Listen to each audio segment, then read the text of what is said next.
ఆయన జగన్మోహన్ రెడ్డిని ఎప్పుడు అరెస్ట్ చేస్తారు అడిగారా అనేటువంటి దాని మీద ఎక్కువ ఢిల్లీ మీద ఫోకస్ చేసినాడు. ఆంధ్ర రాష్ట్ర అభివృద్ధి గురించి మీకు ఆ సమాచారం ఉందా?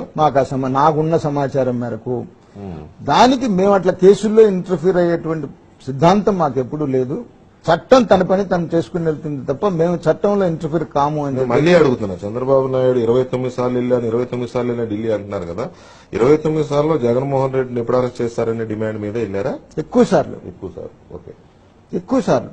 ఈ రాష్ట్రం దృష్టి ఎక్కువగా దాని మీదనే ఉండింది అనేది దాని మీదనే ఉంది నాకున్న సమాచారం మేరకు ఆయన ఎక్కువ సార్లు ఢిల్లీ పోయినా కూడా జగన్మోహన్ రెడ్డిని ఎప్పుడు అరెస్ట్ చేస్తారు, ఈ రాష్ట్రంలో ఉన్నటువంటి అసెంబ్లీ సీట్లు పెంచాలి, ఈ రెండింటి మీదనే తన ఫోకస్. రాష్ట్ర అభివృద్ధి మీద కనుక తనకు ఫోకస్ ఉన్నట్లయితే కేంద్ర ప్రభుత్వం